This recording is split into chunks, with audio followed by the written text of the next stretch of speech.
including because it's very anything English. Let me not give an example until someone gets some idea. I love tea as well, you know. Yeah. Afternoon tea, morning tea, evening tea, whatever. You've been watching the trends on social media. I have. Oh yeah. I have. Charlie. First Atlantic has been trending. First Atlantic, but it's second still. First Atlantic is a bank, eh? Yeah, it's a bank.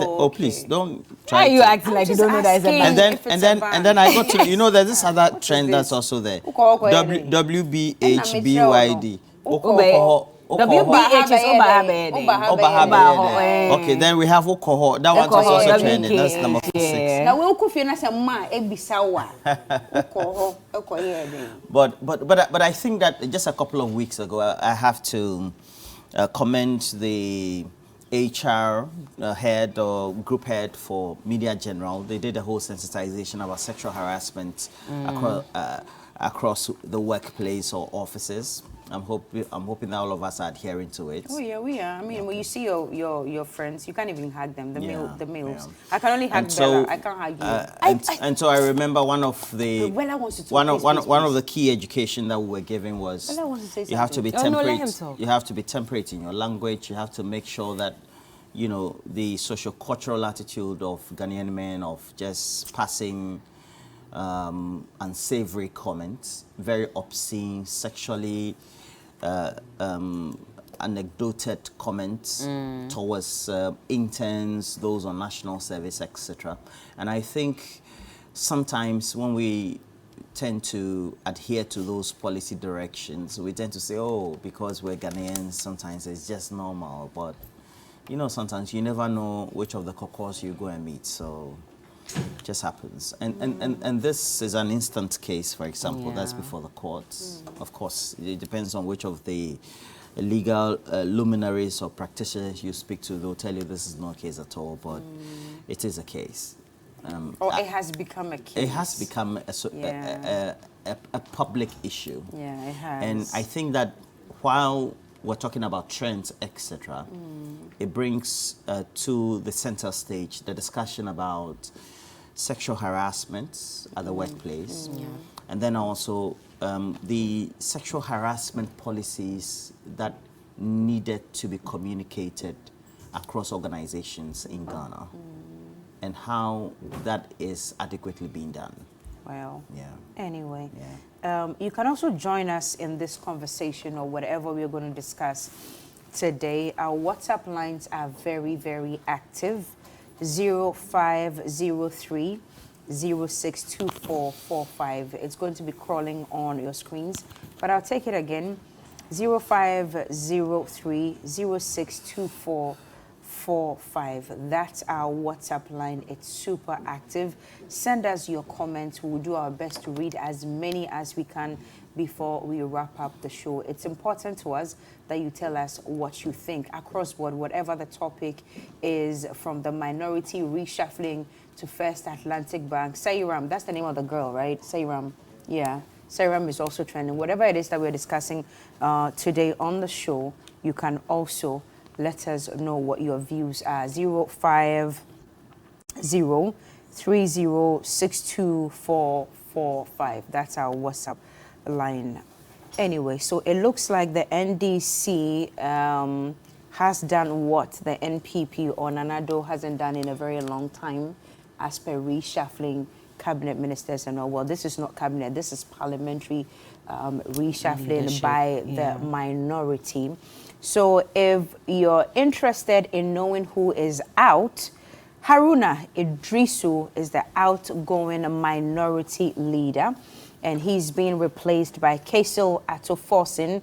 Yep. And James Kluche Aveji, he is the outgoing deputy minority leader, and he's being replaced by Amma Kofi Bua. Muntaka Mubarak, MP for Aswanse. It's caused a lot of stir in Kumasi. We'll be discussing it this morning. He's being replaced by Kwame Agboja. He was here last week, right? Just last week. Yeah, 2 days ago, actually. On Monday. Yeah, it was Monday, right? 3 days ago. Yeah, Monday. No, 2 days. So 2 days ago. Today's Wednesday, yeah. Oh, already? Yeah, so he was here just two days ago for the big issue. And Ahmed Ibrahim, first deputy whip, well, he's been maintained. And then Comfort Doye Gansa, she has also been retained as the secretary. It's Doyo, right? Doyo Gansa. She's also been retained. Guys, I am not sure what your comments are on this one, but let's get talking.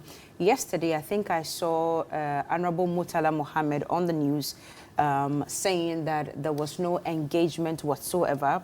He happened to have chanced on it on social media, and that's what a lot of the NDC members are saying, that in this day and age of democracy, where everybody's talking about stakeholder engagement and all, they're actually surprised to be receiving this sort or this type of news on social media. They had no idea at all. And I'm wondering, could this be true, considering that the new chairman of the party, can we still call him General Mosquito? Or let's say Chairman Mosquito. I guess that becomes Monica for life. Right? So I know, right? Chairman, yes. He mentioned that they engaged a senior a senior colleague in the party to convey the change and the reshuffling to them. But most of them are saying they were not aware at all. That's surprising. But to justify this reshuffling, which is occurring now, knowing that they are headed for primaries in no time, well, he says that he believes that the 2024 elections would be fought at the forefront of the economy. So he's putting his best foot forward, or they're putting their best men forward. So in actual sense, they're telling us that they have the men, and they're showing us that they have the men to do the job. So, colleagues, I'm not sure what your thoughts are on this one. I particularly, I think it is normal.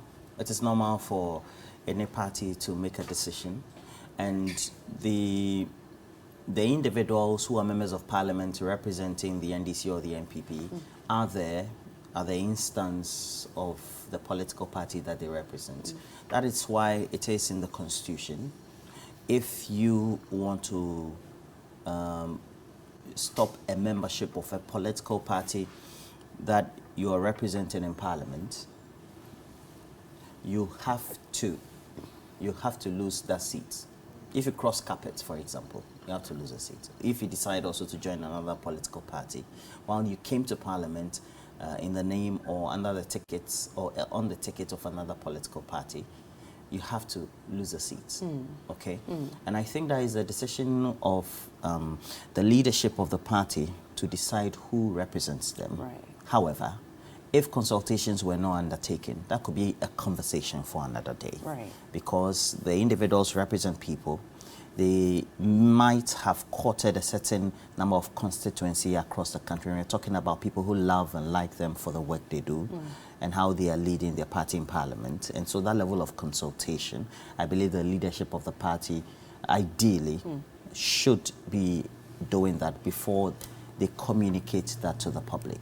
I mean, for those individuals themselves to find official communication on social media, if they didn't know about it, I would have been surprised. But if that is the truth, then I don't think that is the best precedent to set under any circumstance. But it's not the first time. We've seen the circumstances under which chairmen as well as general secretaries of parties were removed. And so, but Berla, we do have. I mean, we do have Murtala Mohammed. Oh, we have, yeah, okay, exactly, Honorable yeah. Murtala Yes. Mohammed is on the line, and he is the MP for Tamale Central. He joins us. Good morning, Honorable. How are you doing? Good morning, brother. Good morning to your church viewers. Well, yesterday you weren't too pleased about the news concerning the removal of, a number of members in the leadership team in Parliament. Why so? Well, first and foremost, brother, I want your viewing public to understand that I was one of the cheerleaders of the support for General Mosquito and Fifi Kuti. Let's say that very, very clearly. And you can ask Honorable Ahmed. I was one of those coordinating their campaign in Parliament. And I supported them because of one experience, because I felt that they could deliver. One of the criticisms of their opponents was that they were not consulted. I have listened to some argument that is being made that there's no way in the constitution of the nation, in the constitution of Ghana, or the standing orders that says that no one is obliged to consult anybody. I agree. Nobody has ever said anywhere that there is a provision in the constitution of 1992 and the standing orders that says that Parliament should be consulted. Nobody has made that argument. What we have said is that we are practicing a democracy.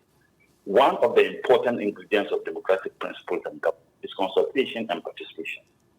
That is one of the most important ingredients of democracy. As a member of Parliament, I got the information through social media. As a member of Parliament. Through social media? At what time? Yes.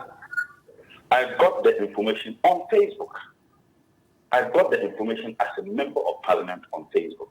But let's get something very clear. If you read Standing Order 7, we talk about leadership. And if I had my Standing Orders here, I would have read to you word by word.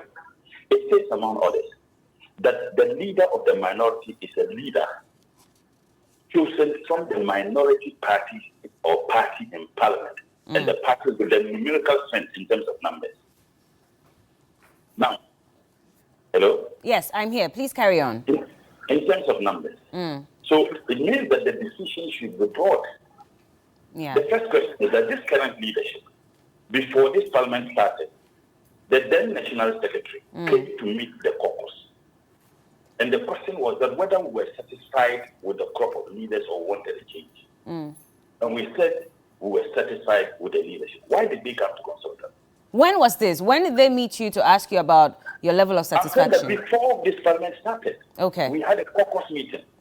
And we were asked whether we were satisfied with this leadership or wanted them to be changed. And we said we were satisfied with the leadership. Why did they consult us? And two, if the Constitution says that, if the Standing Orders of Parliament says that yes, the minority would choose a leader, or the minority party with the numerical strength, assuming that we had a different political party that had equal numbers in Parliament rather than the NDC in minority, it would have been a decision taken by these two parties to choose a leader, or perhaps they would have elected a leader. Two, let's look at how decisions are made in the party constitution. The party constitution is very clear that there are three structures that have the capacity to make decisions for the party. One, Congress; two, NEC; three, FEC. Now let's ask a simple question. How was this decision made? Was it made by Congress? Was it made by NEC? Was it made by FEC? I stand to be corrected. I want to see minutes of the FEC or NEC that took this decision. It's as simple as that. But I want to see. I'm coming. Let me finish. Okay. That is what the party says, either Congress or NEC or FEC. Okay. I've heard people who say that yes, FEC can take the decision, and the argument that was made on the basis of the fact that there isn't any consultation, that it should be NEC. And on your program, I listened to a senior colleague who says that it should be NEC. I want to find out from that senior colleague, was this decision taken by NEC or FEC, or it was taken by individuals within NEC or individuals within FEC? And if it was taken by individuals within FEC, did they have the authority to do that, or they needed to consult FEC to take a decision as a body, or they needed to consult NEC to take a decision as a body? If anyone provide me with evidence of minutes of FEC taking the decision on NEC, I would have no problem at all whatsoever. Comrade, so yesterday, General Asiedu Nketia spoke, and he did say that when that decision was made, even before it was communicated to the rest of the public, the leadership went to Honorable Idrisu to inform him officially of the decision that was made. And he said it was okay for them to carry on. We haven't even gotten there. I am not defending anybody. I have told you, I supported General, and he knows. I supported Fifi, and he knows. I'm saying that we haven't even gotten there. We are saying that was it a decision taken by individuals or individuals within FEC, or it was a decision taken by FEC. If you are a chairman or a secretary and you feel very strongly that there is a need for a change, you bring it to FEC or NEC and you take a decision. I mean, the decision taken in appointing these people without even consulting it, if you want to agree by that logic, without even consulting, was it a decision taken by FEC, or it was just an individual who said that this leader should remain the leaders of the party? And that is the point we are making. But let me quickly make this point clear. But what are you picking up? What have you picked up regarding this question that you are asking as per who made the decision? FEC never took that decision. NEC never took that decision. Congress never took that decision. So who did? Can I finish? If these bodies took the decision, I would want to see the minutes. And in any case, I have listened to those who think that we don't have the right to criticize decisions taken by national executives. They should come again. We are in a democracy. Even the founder was criticized. Everybody can be criticized. And the fact that we are raising questions doesn't mean that we are disrespecting leadership. I have listened to that argument. I have so much respect for the national executive, and they know, and I will defend them any day. But what we are simply saying is that consult us. Now, Berla, and look at the reasons given. The one, there is a need for a regional balance. I listen to the national chamber with all due respect. Is there a single person from the 5 northern regions in the leadership, if you want to go by that logic? Mm-hmm. Is there a single person? And in any case, the NPP doesn't have an economist leading their front. So you don't think that there was a need to make that argument? Okay. Okay. That they are choosing. Look, I don't have any problem with the people who have been proposed. I respect all of them. Okay. But I'm saying that, do we need this at this time? And those who are saying that, thinking we don't have the right to raise questions, then we must as well abandon our democracy. Well, hold on, comrade. Hold on. I want you to take a listen to something that General Mosquito, the chairman for the NDC, actually did say. And then after that, I'll take your opinion on that. So please hold on. Don't go yet. Take a look. The 2024 election is going to be fought around the economy. So the debate basically is going to be about the economy. You know it and I know it.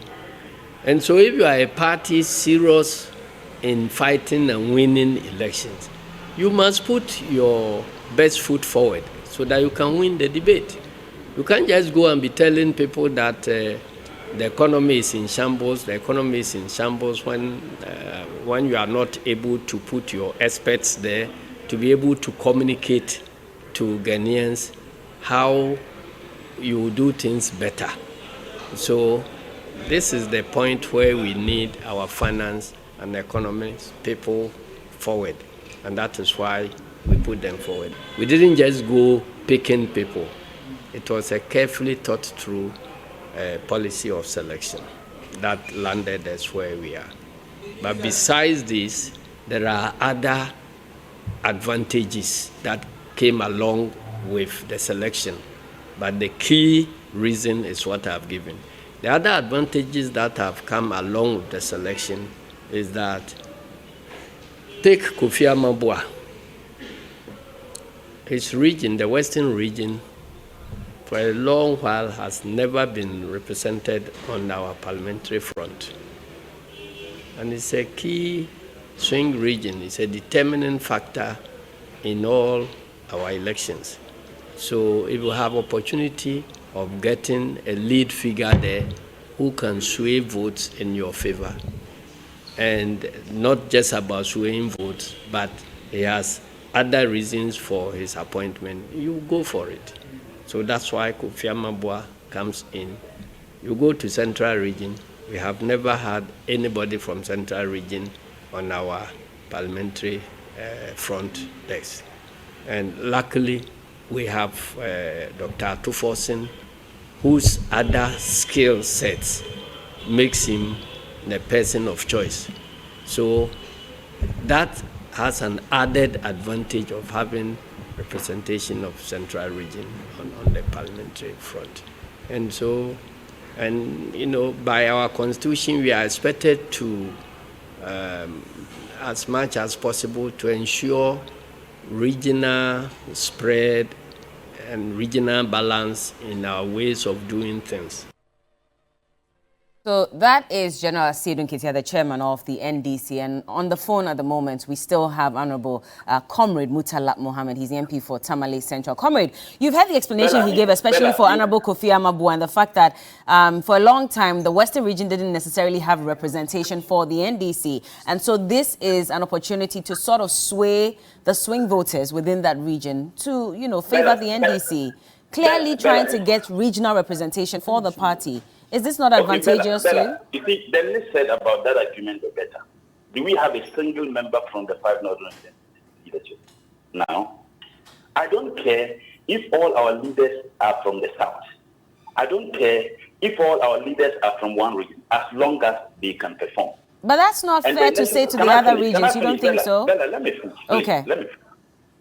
I listened to the national champ, and he argued that they are not changing them on competence. He said it on your program. Yeah. So if you are not changing them on competence, what is this business of regional balance? And if you raise the regional balance, Can someone answer these questions? Why there is not a single person from the 5 northern regions? I don't want us to reduce it to regional representation. Let's look at the national executive, the core functional executive of the party. Do you have a single northerner there? But have I raised any question about that? So this business of regional balance for me is neither here nor there. And let me make this point. In 1996, the elections was contested squarely, one on the economy and many other issues. Was the champ of the leader of the party in parliament, was it an economist? In 2008, when we won the election and Prof. Mills became president, did we have our leader being an economist? In 2000, someone should tell me, did we have our leader being an economist? And the argument that is also being made, frankly speaking, if you are changing the leadership, change all of them. Why did you leave some? Was the same argument made? And is someone telling me that Honorable Abdeji is not enough, doesn't have the capacity to argue on the economy? Is someone arguing that? And we all know how Parliament works. So I am saying that the argument that I give, frankly speaking, to say that listen, with all seriousness, they are work. Okay.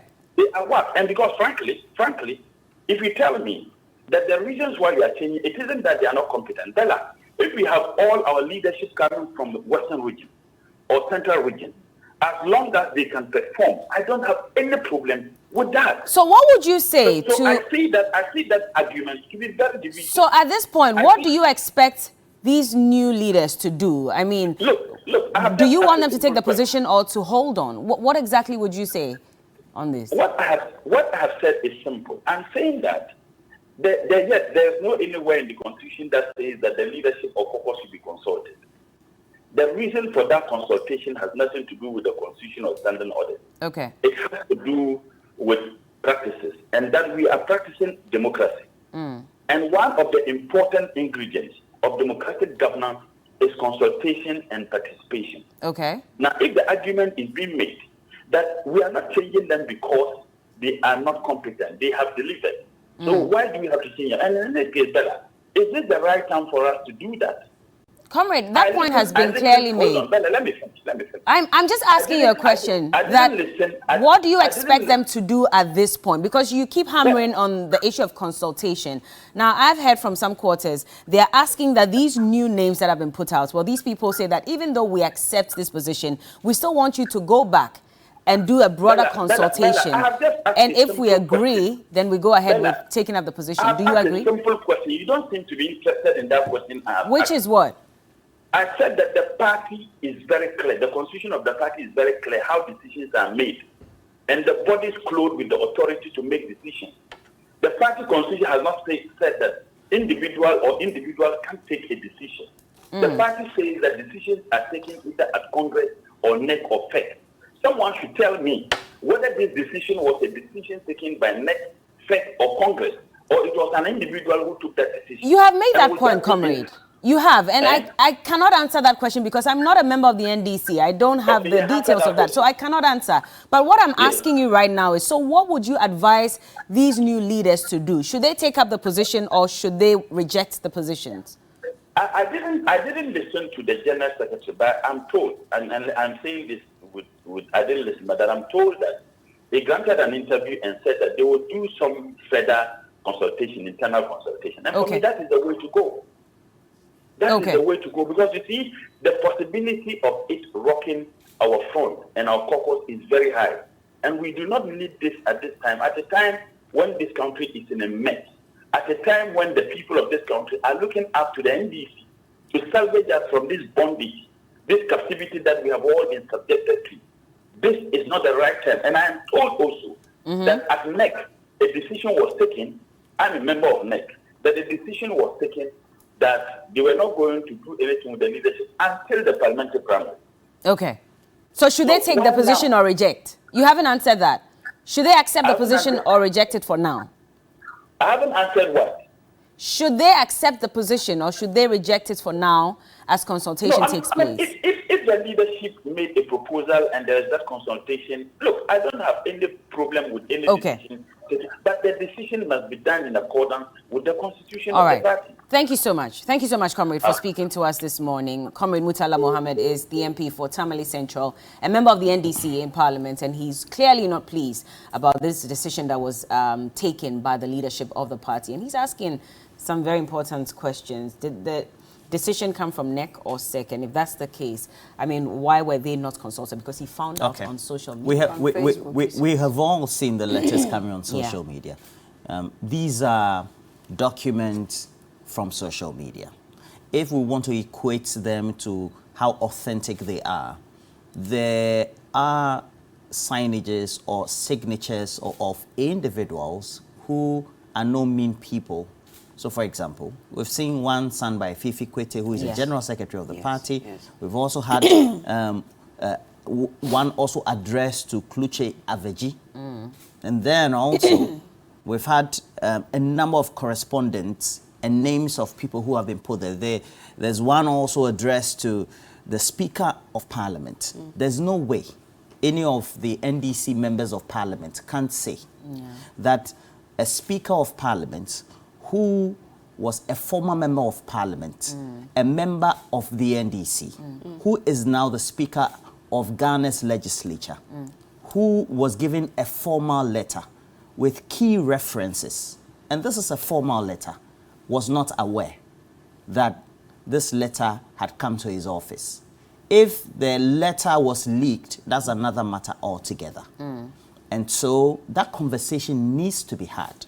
But there's also a conversation about whether political parties who have their representatives either forming majority or minority in Parliament, when they are taking decisions, need to consult the entire number of membership they have in the House, or they need to consult key individuals who represent leadership or caucuses within that section of Parliament before they make the decisions. Because it is the leadership of the political parties, their representatives in Parliament by their leadership, who take decisions on behalf of the entire political party, whether represented in Parliament or in the entire public space. And we have to be realistic about this. The argument being made about regionalism, I think that we all can be in a position to say that the front runner for the presidential candidacy of the NDC for 2024 is John Dramani Mahama. He has been since he became president post-2013.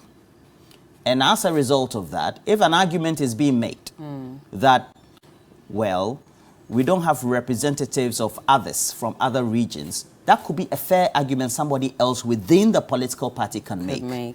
There's also an argument that Honorable Murtala is making, our own good friend who comes on the show regularly, that, there's the argument that, well, the regionalism is supposed to be a certain means of taking a decision to balance and satisfy certain key people, but not having representatives from the northern regions.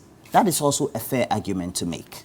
But there's no way a decision like this will be taken. And let's say somebody like the former President John Dramani Mahama, other key leaders of the party, key members of the National Executive, as well as some key members of Parliament will not be aware. It is inconceivable for anybody to come to that conclusion. The argument about whether there is the need to change Haruna Idrisu, who has been a very good minority leader for a very long time, that is also an argument that needs to be had. Do we have a good replacement in Kesel Forsen? Yes, we do have a good replacement in Kesel Forsen. But is it a fair replacement at this point in time? Because we should all have it in perspective that Haruna Idrisu has also courted his people. Ato Forsen seems from the outside to be working so well with Haruna Idrisu. Indeed, there are pictures that are being replicated across social media of them having great conversation and all that. And sometimes even holding hands. Exactly. So it's like just within a body corporate, or let's say just a normal government, there are reshuffles and you have to take over somebody's position. How do you move on from there? And I think that members of Parliament like Murtala and all those who think like him should rather see how they have to move their political party forward. Okay? So that is a decision they have to make. The argument being made in the public space, this is not the first time a major political party is going to make changes. We were all in this country when Paul Afoko, chairman of the opposition New Patriotic Party, was changed. The way he was changed, that's also a subject for another debate altogether. The General Secretary, Engineer Kwabena Ejepong, who now wants to become a presidential candidate for the MPP, was also somehow removed from office. Yeah. The party still went on to win political power. So that precedent about that we are going to election and this thing, it doesn't wash. So we have to come to a certain consensus and then speak to perhaps maybe the political scientists and look at how in the Fourth Republic, what have been some of the implications and how will this affect camaraderie or workings within the minority group in Parliament. So, I mean, that is Anyway. just a We've conversation. got our to be had. parliamentary correspondent on Zoom this morning, Komla Kluche. He's been on ground and picking up all the... Please You bring need water. some water, okay, you have something water. warm here. Drink water. Drink water. No, monsieur, no, monsieur. No, she'll do it. Drink No, water. no, Komla Kluche is waiting for you. Komla. It's a morning show. Komla. Good morning, Komla Kluche. Can you hear us? I think we've... Hello, good morning. Can you unmute yourself if you can hear us? Yeah, I can hear you now. Good. Can you hear me? So you've been on ground yesterday. You brought us some reportage, and we are coming to you this morning for more updates. What are you gathering on the ground of Parliament? Okay, so it's been mixed, varied reactions from members of the minority group. Well, just like Roland has said, quite a good number of them have expressed, their outrage here and there. There's also the issue about some of them being emotional about it, that, okay, the leadership has been changed because they feel there's no issue with respect to how they've been able to conduct themselves and also to carry on the workings of a minority group. So they've been satisfied with it. But you see, this is a bit of a shift from the time they were going to have the confirmation of ministers of state. You recall there was a major issue from a section of the public regarding the conduct of the minority leadership, regarding the acceptance or the approval of ministers of state at the time, Ken Oforiatta, Hannah Coulson, Kojo Ponkrumah, and then the likes. They felt that the leadership of the minority, and subsequently we saw Samuel Okudzeto Ablakwa leaving the appointment committee over what was deemed as some rift or some disagreement over a leadership stance on how the caucus should move or how the caucus should vote on the matter.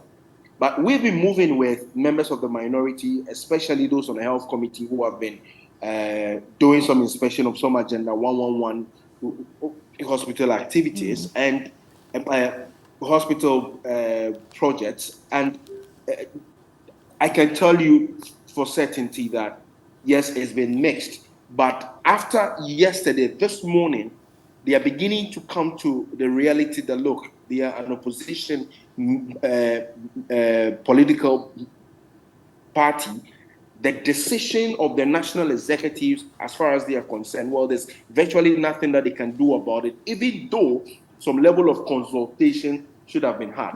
But the discussion of this from my inside sources tells me that it did not start just yesterday. It did not just happen because of that letter that was written to the speaker. Mind you, the current chairman of the party, Johnson Asiedu Nketia, and also there's the secretary of the party, the general secretary of the party, both of them have been MPs in the past.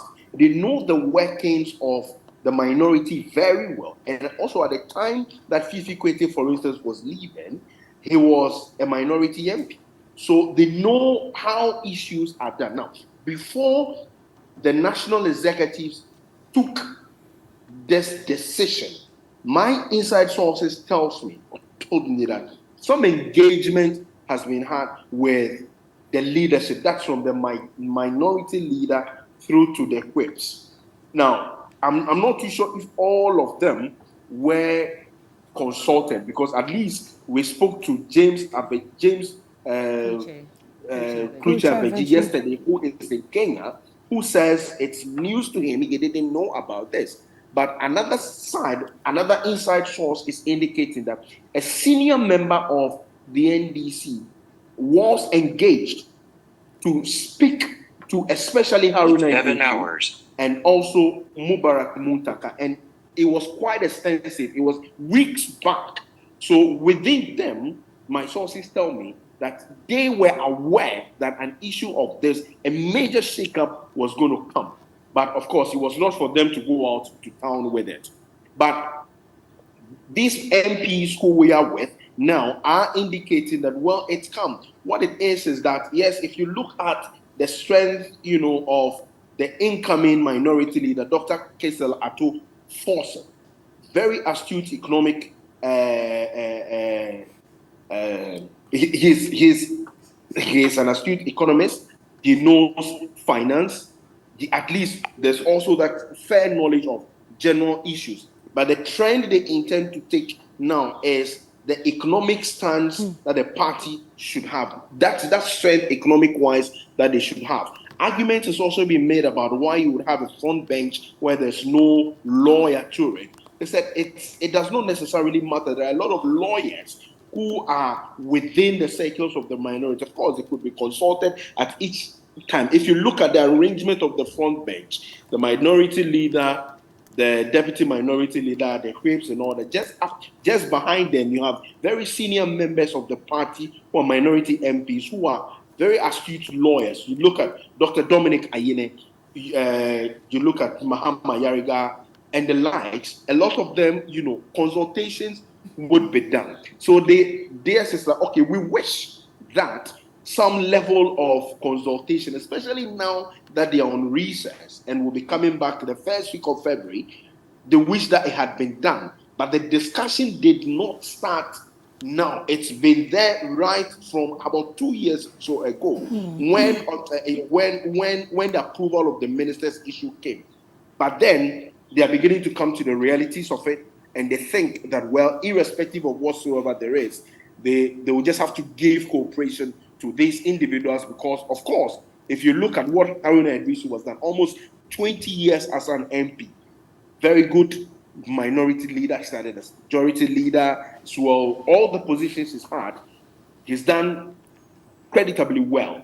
But then the major shakeup has affected him. Another person needs to come, especially with the direction that, from my understanding, the party intends to go. Because if you look at it, the economic situation the country is going through now, they needed somebody. And if you listen quite well to Dr. Ato Forson, in the last 1.5 or so years, all the predictions that Dr. Ato Forson has been making regarding where the country will be downgraded by Moody's, we going into a bankruptcy and all of that, the debt issues, he's been at the forefront of it. They feel that if he takes that major role as the minority leader, it then gives him enough of it. But there's also that, like Roland said, the camaraderie between Haruna Idrisu and then Ato Forson. I can tell you for certainty, at least with the time that I reported from Parliament, that the relationship between Ato Forson and Haruna Idrisu is top notch. It's like he's more or less a confidant to him, because they consult each other at every material point. Anytime that Ato Forson wants to hold a presser or something, Haruna Idrisu is almost at every time he's there, especially when it has to do with the economy. And in recent time, you will see anywhere Haruna Idrisu goes to speak on the economy, Dr. Ato Forson is always there, and also the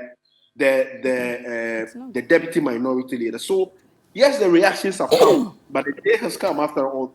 The night is past. They are beginning to come to terms with it that, okay, well, there's virtually nothing that we can do, especially when the party has been holding a major shakeup in terms of reorganization. They feel that it should go. And we're getting information as well that it is going to transcend beyond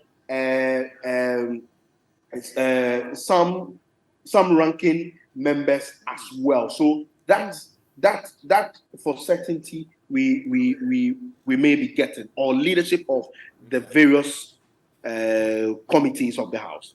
Kamla, you've hinted on so many things, but just because you mentioned the relationship between leader Haruna Idrisu and Kaisi Latu-Forson, that's what's informing my next question. Well, the National Democratic Congress, the Central Regional Secretariat, they've sent their congratulatory message to Honorable Dr. Kaisi Latu-Forson. Does that suggest that he's in acceptance of this new move by the leadership of the party, as against his own very good friend, leader Haruna Idrisu?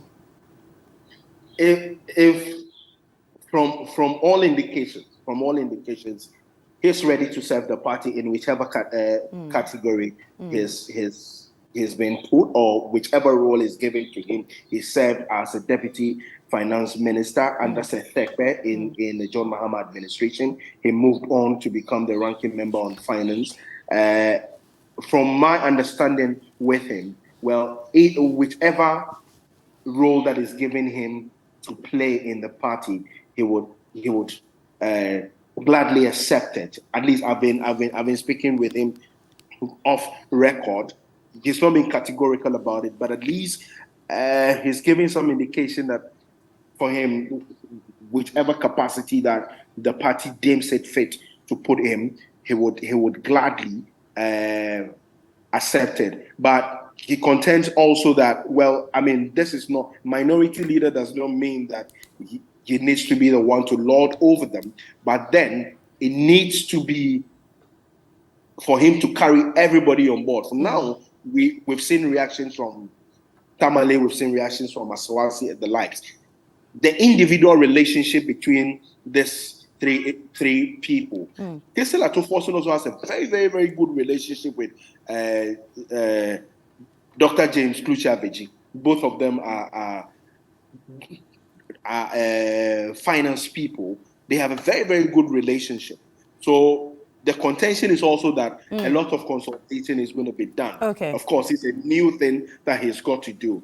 But most of the minority MPs also feel that if you want to play the comparison of Che Mensa Bonsu and then Latu-Forson, in what capacity are you trying to play? Che Mensa is not a lawyer, but then you would tell that he's been able to carry himself well as somebody who knows parliamentary workings very well, and he's also been able to carry out his argument, advance them, the legal ones creditably. So if you want to compare, which ones are you using? For him as an economist, for him as a lawyer, but then the readiness is that the party, I've also told, is bent on saying, look, this change is going to. Kamla, just before you go, you've been on the floor of Parliament for a very long time, and you're very familiar with how many times, or the number of times, leader Haruna Idrisu would churn out a proverb or two. Now, on his official Twitter handle, I need you to help me to decode this. That's official, it's not official, right? Okay. It's so something. People. It's not on social media. Oh, it's not on social media. Haruna Idrisu is so that tweet is not from him. Then we won't talk about it. Then we won't talk about it. Okay. Then we won't talk about it. All right. Thank you for your time this morning, Kamla. We'll come to you definitely.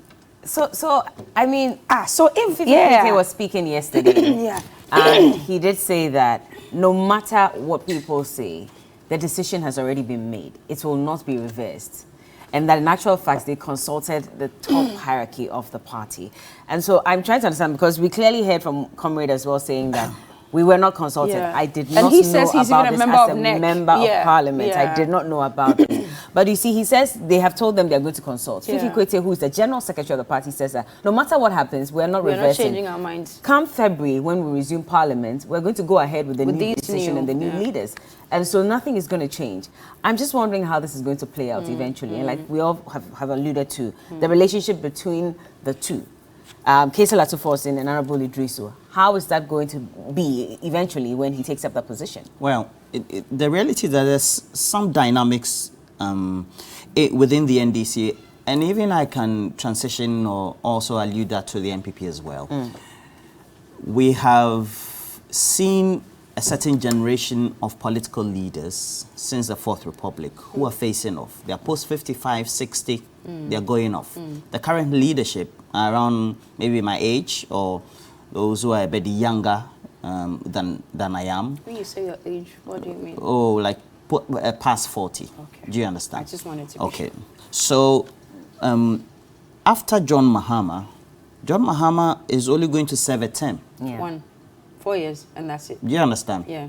So According to the constitution we have so right if now. I was a political scientist, and I think all of us have watched Ghana's political space enough to know that people will be jostling for some positions already based on their own constituents. Haruna Idrisu, no matter the regional balance, etc., they want to say, is one of the key individuals who, if John Mahama should leave, could contest for a presidential candidacy within the NDC. A leader. I mean, no matter what anybody says, if he wants to, he can.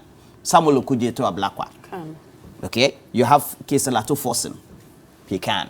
If you want to put it on basis of regional balance, Muntaka can even say I can. If you look at the MPP, you can have Kojo Ponkroma, Samia Uku, and all those people. All right.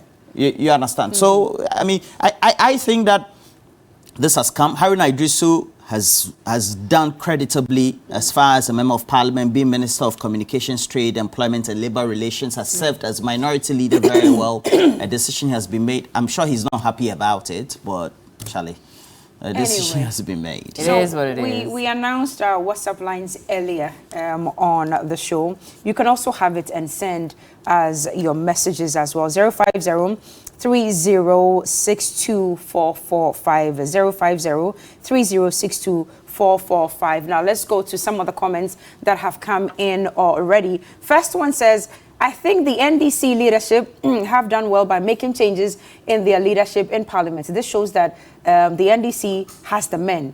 And that one is from Danito in Kpetwe in the Volta region. Next one says, good morning. I don't know why some NDC members are complaining about the changes made. They should support the new leadership to achieve their aim, that is, win elections 2024. Hashtag TV3Newday, and your name is Pocket from Choco. In fact, the reshuffling was just a big shock and surprising. This isn't the perfect time for NDC to change its parliamentary caucus as we are very near to the 2024 polls. I mean, Honorable Haruna precisely is just a perfect person for the minority leadership, following his braveness, intelligence, dedicated, and lastly, more experience than any other member. I suspect there must be something fishy. This decision may be conflict of interest. I am 100% against this decision. Guys, please continue for me. Okay. And endangered. Starts from endangered. We might lose to. Okay, let me just finish it. To MPP, if this decision hasn't been reconsidered, let's be more careful. NDC, and that's coming from Abdul Hafiz from Nabulugu North in the East region. Please continue for me, guys. Region. Yeah. Okay, and good morning, guys. I strongly agree with the entire submission from Roland. I think the MP should rather think of how to move on from here. This is Terry from Kasa in Kase, sorry, thank you. Kase in Ada. Please, we know what they did is subjected to a democracy, but those changes that they made, if they don't want the party to be affected come 2024 elections, they should reconsider their decision. If not, the number that they will get in the northern region will be reduced massively, and this will affect the outcome of the election come 2024. That's Abdul Nasir from Tamale.